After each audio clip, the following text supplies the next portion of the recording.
ಆಶ್ರಯ ಯೋಜನೆ ನಿವೇಶನಕ್ಕಾಗಿ ಗಂಜಿಗುಂಟೆ ಗ್ರಾಮಸ್ಥರಿಂದ ಅನಿರ್ದಿಷ್ಟ ಧರಣಿ ಸತ್ಯಾಗ್ರಹ ಹಮ್ಮಿಕೊಂಡಿದ್ದು, ನ್ಯಾಯ ಸಿಗುವವರೆಗೂ ಧರಣಿ ಹಿಂಪಡೆಯುವುದಿಲ್ಲ ಎಂದಿದ್ದಾರೆ.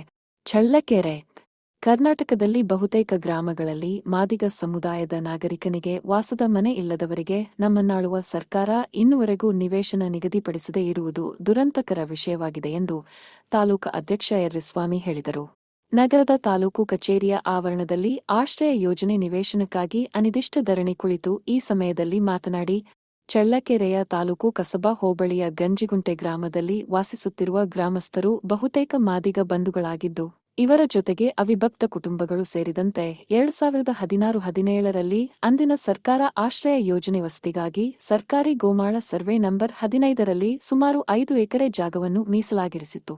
ಆದರೆ ಈ ಜಾಗದಲ್ಲಿ ಸಾಮಾಜಿಕ ಆರ್ಥಿಕ ಬಲಾಢ್ಯವುಳ್ಳ ಸವರ್ಣೀಯರು ಈ ಜಾಗದಲ್ಲಿ ಅರ್ಧ ಎಕರೆ ಮತ್ತು 1 ಎಕರೆ ಬಣ್ಣಿವೆಯಾಗಿ ಜಾಗವನ್ನು ಹಿಡಿದಿಟ್ಟುಕೊಂಡು ಈಗ ಇದೇ ಜಾಗದಲ್ಲಿ ಅಕ್ರಮವಾಗಿ ನಿವೇಶನ ಕಟ್ಟುತ್ತಿರುವುದು ಯಾವ ನ್ಯಾಯ? ಮಾದಿಗ ಬಂಧುಗಳು ನಿವೇಶನಕ್ಕಾಗಿ ಜಾಗ ಕೇಳಿದರೆ ಜಗಳದೊಂಬಿ ಗಲಾಟೆ ಮಾಡಿ ನಮ್ಮ ಮೇಲೆ ಆಕ್ರೋಶ ವ್ಯಕ್ತಪಡಿಸುತ್ತಿದ್ದಾರೆ. ಇನ್ನು ಬಲಾಢ್ಯ ಸಮುದಾಯದವರು ನಮಗೆ ಬೆಂಬಲ ಸೂಚಿಸದೆ ತಮ್ಮ ಇಷ್ಟ ಅನುಸಾರವಾಗಿ ಕೆಳ ಸಮುದಾಯಕ್ಕೆ ಮೋಸ ಮಾಡುತ್ತಿದ್ದಾರೆ ಎಂದು ತಮ್ಮ ಆಕ್ರೋಶ ಹೊರಹಾಕಿದರು.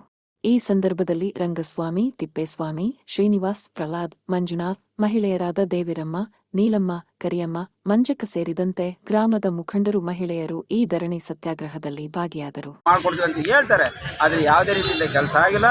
ಅದಕ್ಕಾಗಿ ನಾವು ರೋಷಿ ಅನಿರ್ದಿಷ್ಟವಾದ ಒಂದು ಧರಣಿ ಸತ್ಯಾಗ್ರಹ ಮಾಡಬೇಕು ಅಂತ ಹೇಳ್ಬಿಟ್ಟು ಮಕ್ಕಳು, ಮರಿ, ಹೆಣ್ಣು ಮಕ್ಕಳು ಸಮೇತ ಸೇರಿ ನಮಗೆ ಇಲ್ಲಿಂದ ನಮಗೆ ಸಂಪೂರ್ಣ ನಮಗೆ ಆ ಒಂದು ನಿವೇಶನದ ಒಂದು ಹಕ್ಕುಪತ್ರಗಳು ನಮಗೆ ನೀಡೋವರೆಗೂ ನಾವು ಹೋಗಬಾರ್ದು ಅಂತಂದೇಳಿ ಭರವಸೆಯಿಂದ ನಾವು ಸಂಪೂರ್ಣವಾಗಿ ಮೀಡಿಯಾದವರಿಗೂ ಅವ್ರಿಗೂ ನಮ್ಮ ಗಮನಕ್ಕೆ ನ್ಯಾಯ ಸಿಗುತ್ತೆ ಅನ್ನೋ ಒಂದು ಭರವಸೆಯಿಂದ ನಾವು ಇಲ್ಲಿ ಬಂದಿದ್ದೀವಿ. ಸ್ವಾಮಿ, ನಿಮ್ಮ ಹೆಸರು? ನಮ್ಮ ಹೆಸರು ನಿಜಲಿಂಗಪ್ಪ ಅಂತ, ಗಂಜಿಗುಂಟೆ ಎಸ್ಸಿ ಕಾಲೋನಿ. ಪ್ರಜಾ ಭಾರತ ನ್ಯೂಸ್ ಸದಾ ನಿಮ್ಮ ಸೇವೆಯಲ್ಲಿ. ಧನ್ಯವಾದಗಳು.